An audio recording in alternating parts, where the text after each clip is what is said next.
Imagens sobre o crime, suas motivações e sobre a identidade de Febrônio. O que está acontecendo aqui é uma disputa. Quais imagens deveriam ser usadas para descrever Febrônio?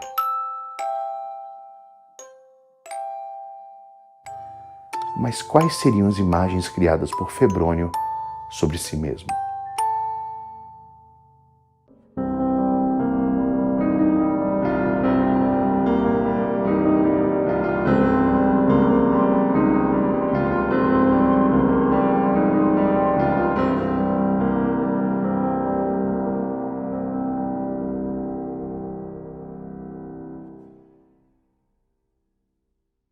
As imagens veiculadas pelos jornais sobre Febrônio ficavam cada vez mais densas, e era através delas que a cidade se informava. O cadáver de João Ferreira acabou sendo encontrado nas matas do Ilho Ribeiro um pouco depois da denúncia da mãe. Seria a confirmação do segundo assassinato atribuído a Febrônio. Mas não parou por aí. Vem à tona o caso de uma outra criança, Orlando Figueiredo. Ao contrário de João Ferreira e Alamiro Ribeiro, Orlando teria sobrevivido. Ele diz ter sido levado por Febrônio para Mangaratiba. Estava acompanhado por um outro jovem, Jacob Elderman. Aqui, as imagens evocadas pelos jornais são um pouco mais sucintas. Eles não entram em detalhes. Acabam se limitando a noticiar que os dois foram tatuados por Febrônio. Uma inscrição no peito. Em uma fotografia veiculada no Correio da Manhã, os dois são registrados ao lado da autoridade policial.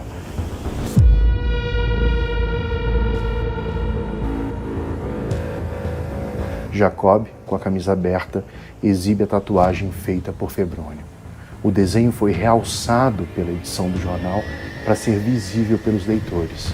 Era a sigla DCVXVI.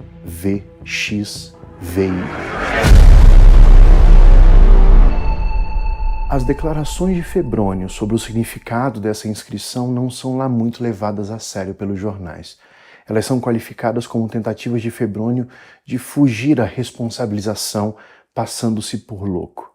Os jornais restringem algumas dessas afirmações, de que, por exemplo, as tatuagens seriam um tipo de talismã de proteção que protegeria as crianças dos atos e dos assédios de Lúcifer.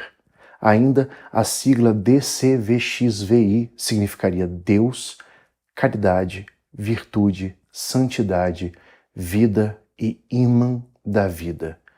Mas nenhum dos jornais entra lá em muitos detalhes sobre isso. Isso faz parte desse jogo de imagens, dessa disputa pelos modos de se enquadrar não apenas os crimes, mas o próprio Febrônio. Mas será que dá para a gente tentar entender quais eram essas imagens que Febrônio construía sobre os seus próprios crimes?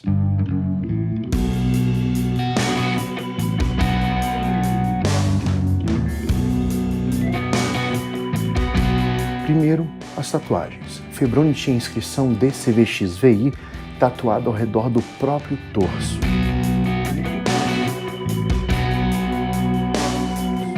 Se para ele aquele símbolo era um talismã de proteção, ele mesmo tentava se proteger de algum modo, e algum paralelo entre ele e as suas vítimas poderia ser suposto.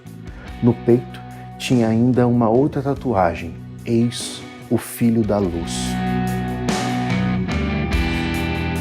A tatuagem, enquanto talismã de proteção contra Lúcifer, teria uma função próxima ao duelo no Corcovado de meses atrás, em fevereiro, e bem antes dos assassinatos.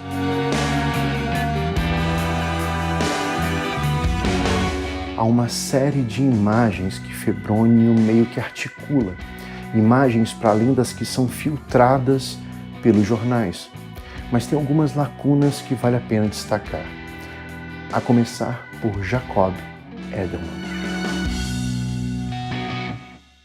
Jacob era alemão. Ele veio para o Brasil com seu pai, Adolf Elderman, lá em fins da Primeira Guerra Mundial. Jacob era uma criança à época.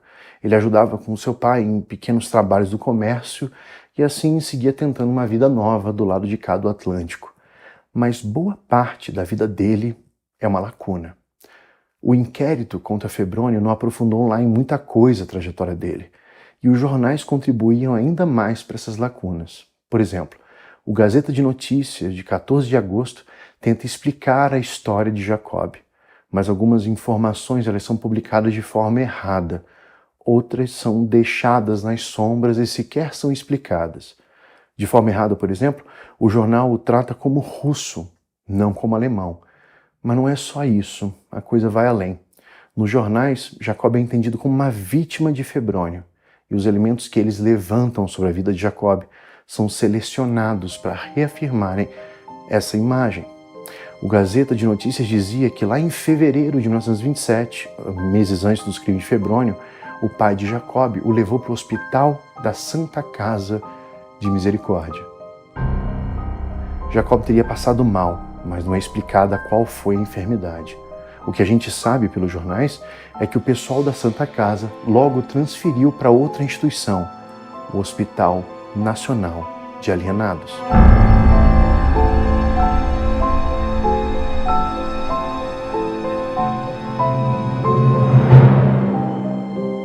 O Hospital Nacional de Alienados era o antigo hospício Dom Pedro II. Em 1927, eram remetidos para lá pacientes psiquiátricos. Isso segundo a definição ampla da época da psiquiatria, né? Desde sujeitos apresentando transtornos mentais, passando por epiléticos, alcoólatras e toda sorte de sujeitos tomados como os desviantes. O Gazeta de Notícias, ao tratar de tal enfermidade que acabaria levando Jacob Edelman a ser internado lá, não dá maiores detalhes. É uma das lacunas que essas fontes acabam impondo a qualquer um que tente entender o que aconteceu naquele fevereiro de 1927. Mas o que a gente sabe é que foi lá, no Hospital Nacional de Alienados, que Jacob conheceu Febrônio. Febrônio havia acabado de ser internado depois de ser preso nas matas do Corcovado, onde ele estava esperando um duelo com Lúcifer em fevereiro de 27. Jacob e Febrônio ficaram amigos. Pouco depois, quando receberam alta do hospital, saíram juntos. Eles seguiram para Mangaratiba, onde Febrônio tatuou Jacob. Mas há outra coisa que pode ser levantada. Nos documentos feitos sobre Febrônio até aquele mês de fevereiro, não havia nenhuma menção às tatuagens no seu próprio corpo. Só seriam citadas meses depois, quando detido por causa dos assassinatos. Haveria uma possibilidade de que ele tivesse sido tatuado entre o incidente do Corcovado e os assassinatos do segundo semestre daquele ano de 1927. Pela extensão das tatuagens que rodeavam todo o torso dele, pode-se supor que não foi ele mesmo que as fez. Uma possibilidade teria sido Jacob ter feito as tatuagens de Febrônio. Tudo é repleto de lacunas. Essas lacunas vêm das fontes disponíveis. Elas não são os fatos em si, mas sim imagens criadas sobre eles, e como imagens condicionadas a certas concepções e interesses daqueles que produziram essas fontes.